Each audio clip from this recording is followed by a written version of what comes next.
Actually ನಂದು ಇವತ್ತು ದೇವಿಯ ಫಸ್ಟ್ ಡೇ ಶೂಟ್ ಇದು. ದಯಾ ಅನ್ನುವಂಥ ಕ್ಯಾರೆಕ್ಟರ್ ಮಾಡ್ತಾಯಿದ್ದೀನಿ.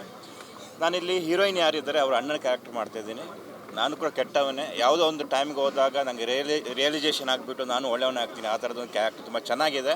ಎಲ್ಲ ಮೂವಿಯಲ್ಲಿ ಕೆಟ್ಟವನಾಗಿರ್ತೀನಿ, ಇದರಲ್ಲಿ ಸ್ವಲ್ಪ ಒಳ್ಳೆಯವನಾಗೋಕ್ಕೆ ಸ್ವಲ್ಪ ಚಾನ್ಸ್ ಇದೆ. ಇವತ್ತು ಹೀರೋಗೆ ಓದಿದ್ದೀನಿ ಅಷ್ಟೇ, ನಾಳೆ ನಂಗೆ ಹೊಡಿತಾರೆ ಅವರು. ಸೊ ಹಾಗಿದೆ. ಸೊ ಚೆನ್ನಾಗಿದೆ, ನೋಡೋಣ ಏನಾಗುತ್ತೆ ಅಂತ ಹೇಳ್ಬಿಟ್ಟು. Thank you. ಯಾವುದು ಎಲ್ಲ ನೀವು ಹೋಗ್ಬಿಟ್ಟಿದೆ ಮೇಡಮ್, ಎರಡು ನೀನು ಹೋಗ್ಬಿಟ್ಟಿದೆ. ಇವನಿಗೆ ಒಂದು ಕೈನೇ ಇಲ್ಲ, ಕೈಯಲ್ಲಿ ಬರುತ್ತೆ ಹೇಳಿದ್ರೆ ಹಿಂಗೆ ಬಂದುಬಿಡುತ್ತೆ ಒಂದು, ಹಂಗೆ ಇದೆ. ಸೊ ಅದೆಲ್ಲ ವಿಲನ್ಸ್ಗೆ ಎಲ್ಲ ಗೊತ್ತಿರುತ್ತಂದರೆ ಅದು ಇದ್ದಿದೆ. ಸುಮಾರು 10 ವರ್ಷ ಆಯ್ತಲ್ವಾ, ಒಂದೊಂದು ವೀಕ್ ಒಂದೊಂದು ಬಾಡಿ ಪಾರ್ಟಿಗೆ ವೀಕ್ ಆಗ್ತಾ ಇದೆ ನಮಗೆ. ಈಗ ಫೈಟ್ ಅಂತ ಸಾಕು, ಓಡೋಗೋಣ ಅಂತ ಅನಿಸ್ಬಿಡುತ್ತೆ. ಬಟ್ ಮಾಸ್ಟರ್ ಜೊತೆಗೆ ನಾನು ರೈಸಾಬ್ ಅಶೋಕ ಕೂಡ ನಾನು ವರ್ಕ್ ಮಾಡಿದ್ದೆ. ತುಂಬ ಸೇಫ್ಟಿಯಾಗಿ ಮಾಡ್ತಾರೆ ಅವರು, ಎಲ್ಲೂ ಕೂಡ ಏಟ್ ಆಗದಂಗೆ ನೋಡ್ಕೋತಾರೆ. ಸೊ ಹಾಗಾಗಿ ಖುಷಿ ಇದೆ ಅವ್ರ ಜೊತೆ ವರ್ಕ್ ಮಾಡೋಕ್ಕೆ. ಈಗ ನಮ್ಮ ಗೆಳೆಯ ಬಂದು ಜಾಯ್ನ್ ಆಗ್ತಿದ್ದಾರೆ. ಹಾಗೆ ಶರತ್ ಸರ್ ಆಗಿರ್ಬೋದು, ರವಿಚಂದ್ರನ್ ಸರ್ ಆಗಿರ್ಬೋದು, ಇನ್ನು ಮುಂದಕ್ಕೆ ನಮ್ಗೆ ಸಿಗ್ತಾರೆ ಅವ್ರಿಗೆ ಆ್ಯಕ್ಟಿಂಗ್ ಮಾಡೋಕ್ಕೆ, ಭವ್ಯ ಅವರೆಲ್ಲ.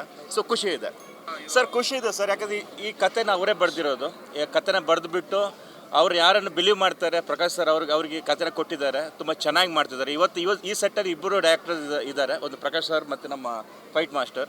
ಸೊ ಇವತ್ತಿನ ಶೂಟ್ ನಾನು ಇವತ್ತು ಜಾಯ್ನ್ ಆಗಿದ್ದೀನಿ ಅಷ್ಟೇ. ಬೆಳಗ್ಗೆ ತುಂಬ ಚೆನ್ನಾಗಿ ಬಂದಿದೆ.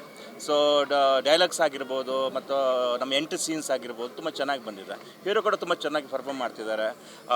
ಡ್ಯಾನ್ಸ್ ಸ್ಟೆಪ್ ಎಲ್ಲ ತುಂಬ ಚೆನ್ನಾಗಿ ಹಾಕಿದ್ದಾರೆ ಅವರು ಮತ್ತು ಹುಲಿ ಕಾರ್ತಿಕ್ಕೆಲ್ಲ. ಸೊ ಚೆನ್ನಾಗಿದೆ ಸರ್, ಚೆನ್ನಾಗಿ ಮಾಡ್ತಿದ್ದಾರೆ ಸರ್. ನಾವು ಎಷ್ಟೇ ಫಸ್ಟ್ ಹೊಡೆದ್ರು ಮತ್ತೆ ಕೊನೆಗೆ ನಾವೇ ಪಡ್ತಿನ್ನೋದಲ್ವ, ಅದು ಗೊತ್ತಿದ್ದಿದ್ದೆ. ಬಟ್ ಹೊಡ್ಸ್ಕೊಳ್ಳೋದು ತುಂಬ ಕಷ್ಟ. ಯಾಕಂದರೆ ಮನೆಯೆಲ್ಲ ನೋಡಿದಾಗ, ನಮ್ಮ ತಾಯಿಯೆಲ್ಲ ನೋಡಿದಾಗ ಬೇಜಾರು ಮಾಡ್ಕೊತಿರೋ, ಎಷ್ಟು ರಕ್ತ ಬರ್ತಿದ್ರೆ ಮುಖದಲ್ಲಿ, ಹಂಗಾಯ್ತು ಹಿಂಗಾಯ್ತು ಅಂತ ಹೇಳ್ಬಿಟ್ಟು ನಾವು ಹೇಳ್ತಿದ್ವಿ, ಕ್ಯಾರೆಕ್ಟರ್ ಸಹ ತಲೆ ಕೆಡಿಸ್ಕೋಬೇಡಿ ಅಂತ ಹೇಳ್ಬಿಟ್ಟು. ಬಟ್ ಕಷ್ಟನೇ, ಬಟ್ ಚೆನ್ನಾಗಿದೆ, ಎಂಜಾಯ್ ಮಾಡ್ತಿದ್ವಿ ನಾವು. Okay, thank you sir.